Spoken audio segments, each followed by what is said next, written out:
Coming up on this edition of Cogeco News, a major announcement concerning education in the province during the COVID-19 pandemic.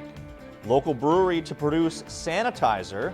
And in sports, the commissioner of the O addresses the state of the game.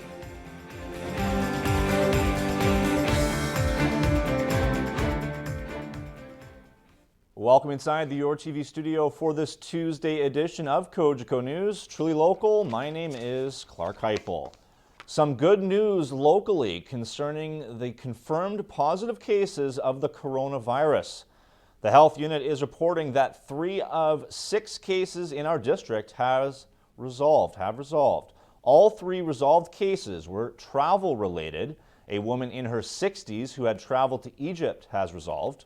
Also, the case of a couple in their 70s who were aboard a cruise ship before being repatriated to CFB Trenton has also resolved. With this update, there are 3 remaining cases of confirmed positive for COVID-19 in the unit's catchment area.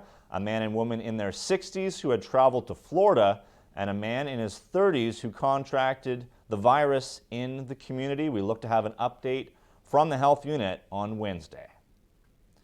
A 6-month grace period of student loans for college and university students has been announced by the province of Ontario on this Tuesday. This as the province-wide school closures will extend until May 4th at the earliest. We spoke to Minister of Colleges and Universities Ross Romano over the telephone late Tuesday afternoon.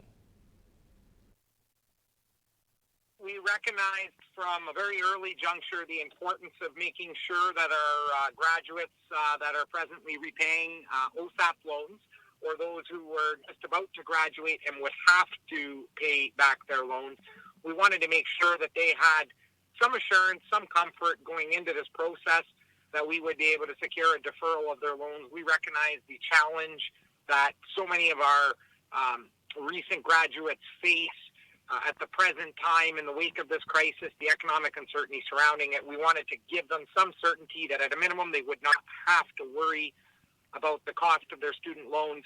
So this is giving them 6 months, no interest, no payments, no collections, gives them a break for a period of 6 months as we try to continue to navigate through these difficult waters. Also announced earlier this afternoon a finalization of an agreement with eCampus Ontario. What's this program and how will it help students graduate? We recognized from several weeks ago that we were going to have to start moving into digital online education at the post-secondary level, given the need to limit in-class learning and promote social distancing. And so we recognized while so many of our institutions, and there are a couple of exceptions, but so many of our institutions were in a position to transfer to digital online courses, but one thing that they were not capable of doing without retaining services independently at significant cost to the said institutions was the element of proctoring of examinations and grading of examinations in the digital sense. So in regard to making sure that students are who they say they are when they complete an examination, ensuring that they're not cheating or doing anything else nefarious in nature, we needed that guarantee, not just an assurance, but a guarantee for our sector that those services of digital online proctoring of examinations and grading would ensure integrity. That is going to come at zero expense to all of our colleges and universities, and it is to be utilized on an optional, as-needed basis. So it's up to the institutions to put this in place. So for here in North Bay, Nipissing, and Canadore, those graduating students will be able to graduate if they have access to this online learning?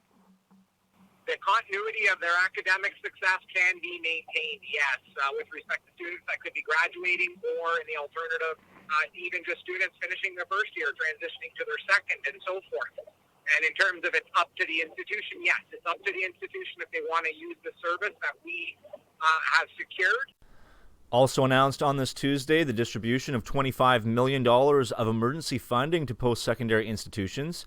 Canadore will receive just under $685,000, while Nipissing will receive just over $615,000. Desperate times call for desperate measures. Fresh off a relocation to Seymour, New Ontario Brewing will soon be producing thousands upon thousands of liters of hand sanitizer in the fight against the coronavirus. New location and a new product. To confront the COVID-19 emergency and to address the shortage of hand sanitizer, New Ontario Brewing Company is transitioning all production to hand sanitizer. The concoction contains ethanol, glycerol, and hydrogen peroxide. Right now we're completely retooling, so we've paused brewing operations and we're moving into the sanitizing business. So we have bottles, ingredients, all that stuff arriving daily, and hopefully by middle of next week we'll have product available. We're hoping to make around 2,000 units a day and get that out firstly to our healthcare and then our frontline workers, people in need, social services, stuff like that, police officers, and then when available, we want to get it out to the stores. We are not going to be distributing it ourselves. We're going to go through your normal supply chain. So wherever you'd normally buy hand sanitizers, where this is going to be available, grocery stores, pharmacies, that sort of thing. And what sort of shift in production are you needing to do to make sanitizer? This is obviously a brewery for beer. Yeah, so it's a brewery first. By training, I'm a distiller, so the products are different, but the safe care and handling that we put into beer also directly translates into what we do with the sanitizer. So our industrial process is a little bit different, but my guys are trained. And we have the expertise to make it happen. Just a short time ago, perhaps a month ago, did you ever think you'd be doing this? So we were supposed to be opening the brewery around now, the front of house for groups and people to come through. And now we're completely retooling. So no, a month ago, maybe not even, maybe 10 days ago, I wouldn't have thought we were doing this.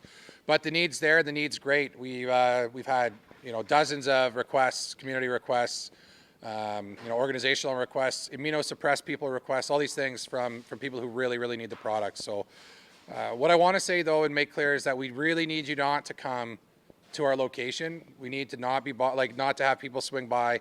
Not that we don't want to see it because we love you, but in the end, our people need to be safe, our people need to be isolated, and they need to be able to do their jobs. As you can see, maybe in the background here, we have crews that are working pretty much around the clock to get this open, The city of North Bay Fire, a team of consultants, engineers are all working tirelessly, to get this done so that we can A, open it quickly, and B, and most importantly, open it safely so that we can process all this and get it out, as it's needed and at this urgent time. And you did have to get licensing through the province? We had to get licensing. The Canadian Revenue Agency expedited our distilling license. Health Canada, we're a Health Canada site license now, so we're allowed to manufacture health goods as well. So there was the regulatory element of things, but we've gone through all of that, and now it's really just about finalizing our equipment, getting it all set up, and getting packaging. The Gathering Place on Castles has been trying to cope with COVID-19 as best as possible. With growing numbers of people needing assistance and with social distancing being the new norm, Dennis Chippa admits many changes have been employed to serve those in need. Adding to the burden is that many of the recent visitors have been forced to come here from out of town. Some of the centers in the outlying area, I spoke with some people connected to the shelter system within North Bay on Friday, and they were saying that they're getting calls from other shelters in and around Ontario saying, we've closed, so we sent you some people. So some people from our city are on their way. We think because we're seeing a lot of new faces, we knew we would see new faces. We knew the new faces would be new to us. Some of them are also new to the system, to the soup kitchen system, so to speak.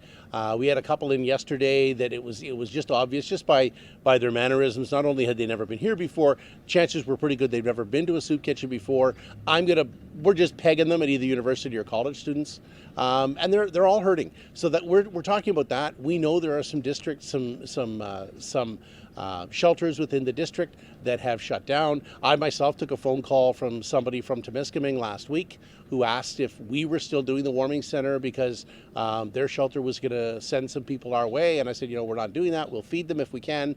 But, I don't think there's shelter spots available. And the shelter at the YMCA set to open tomorrow. Shifting focus to other news now, 5 OPP cruisers responded to an incident along with the North Bay Police Service at the intersection of Seymour and the bypass over the lunch hour. As you can see here, the Ontario Provincial Police, with an assist from at least one member of the North Bay Police Service, took on one person and they took him into custody. However, that person was not arrested. He was apprehended under the Mental Health Act and is being assessed in hospital. We have reached break time here on this Tuesday edition of Cogeco News. Do stay tuned. Much more local news, weather, and sports right after this.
Welcome back to Cogeco News.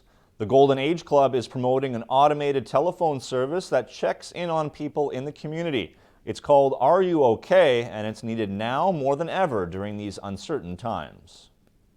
It's a computer-generated program that calls people daily. It would give you peace of mind not only for yourself but your family and friends to know that there's contact daily from the outside your home. It calls on a regular basis. You pick a time to call, and then it calls every day. And if you don't answer the phone, an alert goes out, and the contact is approached and told that you didn't answer the phone. So. And this is targeted for seniors? It is targeted for seniors, but it would anybody could get on it, really. Disabled, or you don't have to be a member of the club.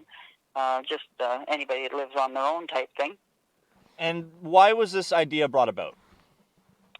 Well, it was really to, like I said, offer peace of mind to know that there's daily contact. Some people are very isolated and don't have anybody to check up on them, and this allows a telephone reassurance program that keeps in contact with them and makes sure they're okay. And during this time of uncertainty, the isolation could be heightened? Oh, I believe so, yeah. Even myself, I'm going a little stir-crazy. I'm quite active, so you're not out and about. You want to not transfer any germs or anything, so. And how do people get enrolled in this program? They would contact me at my phone number, and we could do it over the phone. I just need some personal information, the telephone number, and they would have to have a contact name and person that's phone number that's close by, so that they can be checked up on. And so far, how's the reception been? Have you had a lot of people sign up? No, I haven't, which is really unusual. It's such a wonderful service, and I don't know why people don't get involved with it, but they really should. And certainly you're looking forward to the time where activities can be started up once again, I would imagine. Oh, by all means, yes. The club has to get active again. The world's got to get going again. Local performer Justine Gou was in our studio to provide an optimistic message through performance. Here's a portion of that performance, which will be aired in its entirety in the very near future. Yako, yako, yako, yako, yeah, yako, yako, yako, yako, yako, yako, yako, yako, yeah, yako, yako, yako, yako, mulingi o yako. And at this time of we're having a tough time as a global community. We know we're having a tough time at this coronavirus, but still, resilience will be part of our menu. Strength, determination. As a community, we need to stick together, even though we can't shake hands and we can't give a hug, but we can still sending a good vibe to one another. And this situation is reminding us how vulnerable we are as a people, but also how we are all one. Can you imagine a virus that just attacked the whole planet? There is no continent in this planet that will say, oh, we're just out of it. No, it's everywhere. So that reminds us that at the end of the day, we're one big family. We need to care about each other. So I just want to take this opportunity as a local artist here. My name, by the way, is Justine Gou, and I live in the North Bay with my family, Hervé Militi, my nephew, Raphaël Don, and my daughter, Ines Kipre. Life will send you challenges, and that you can control. But you can decide how to manage it.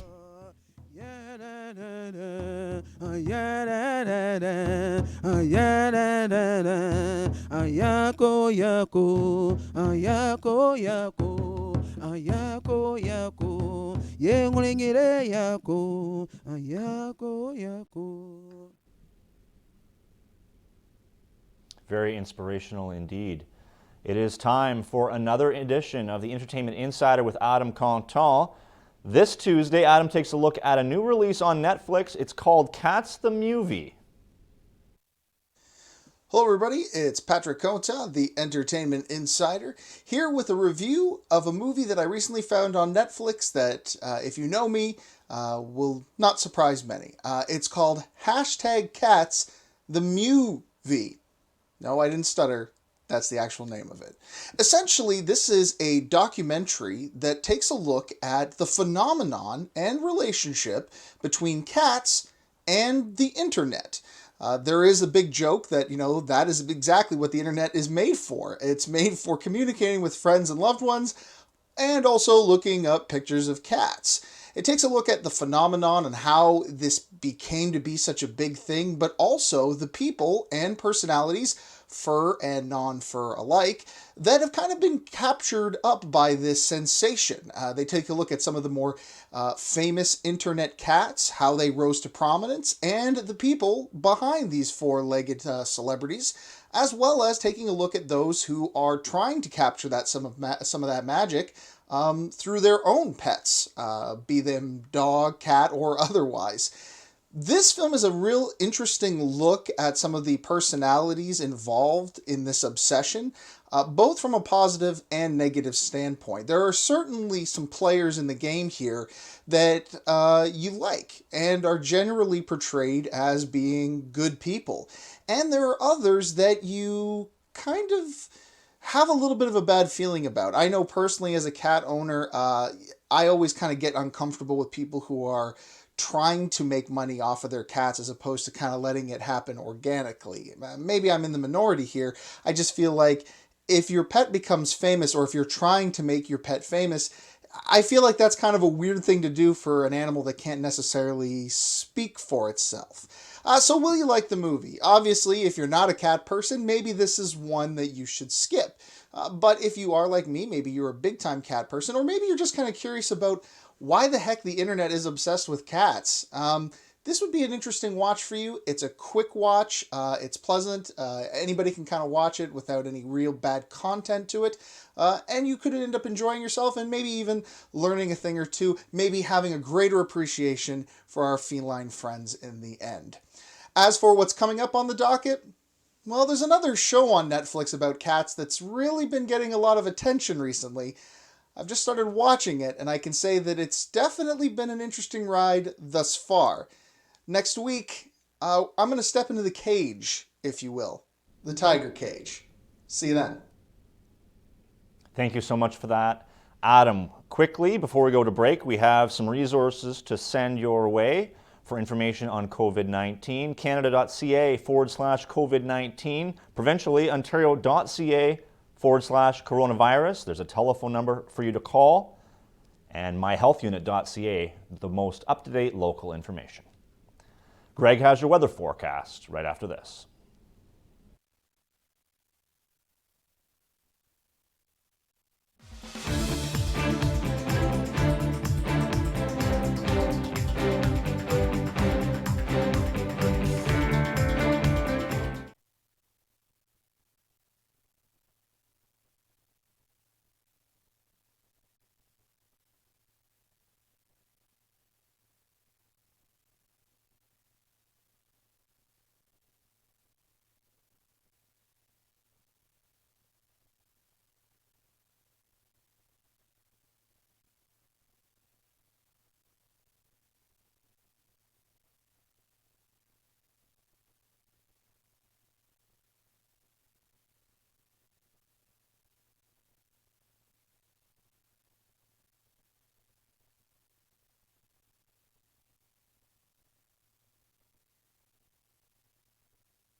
Weather is brought to you by Canadore College.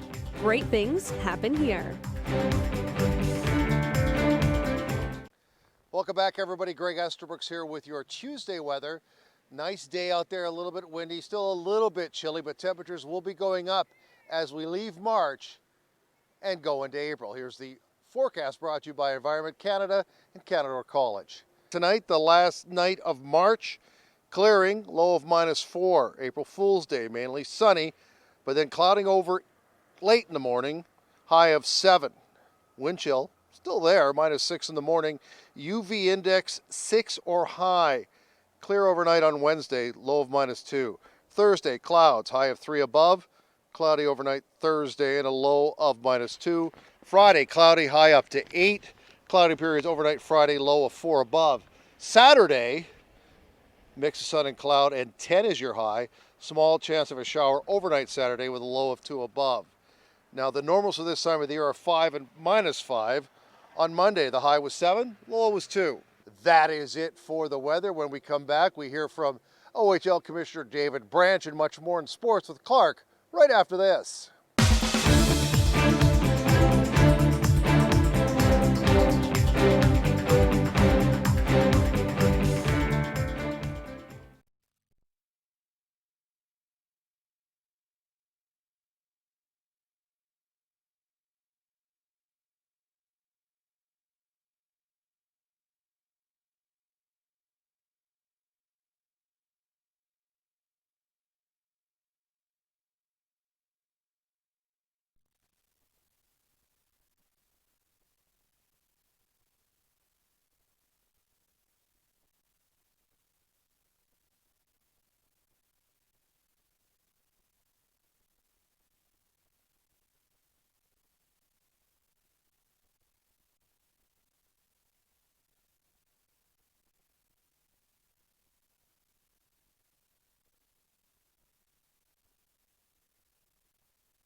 Sports is brought to you by Tag Construction for all your construction needs. The OHL Draft is this Saturday. With the virus shutting down arenas, some teams are in some cases drafting from the GM's home. We speak to League Commissioner David Branch. Fairly remotely for all our staff and, of course, our teams and the teams and their staff. So it's just in recognition and respecting, as we all should, in our little way of trying to respond and fight COVID-19. Well, right now, the number one message is we must respect the government guidelines on dealing with COVID-19, clearly. And we're all in this together. It's a team game. And in order to be a championship team, you've got to play as a team. And that's going to be the key message for all of us as we work through this. There's a lot of elements to this year's draft that, you feel, gee, wish we could do that. But when you consider about the game of life, it is so much more important, and any shortcomings pales in comparison. So we're making the best of a challenging situation. We hope that our priority selection process being conducted when it is will serve as a bit of a step in a positive direction and distract certainly a lot of people from their normal day, which has changed so much, as we all know. So it's I think going to be a good process. I think it's going to be a great process for everyone. We have reached the conclusion of this edition of Cogeco News. Join us once again live at 5 with Greg Esterbrooks on Wednesday. We'll see you then.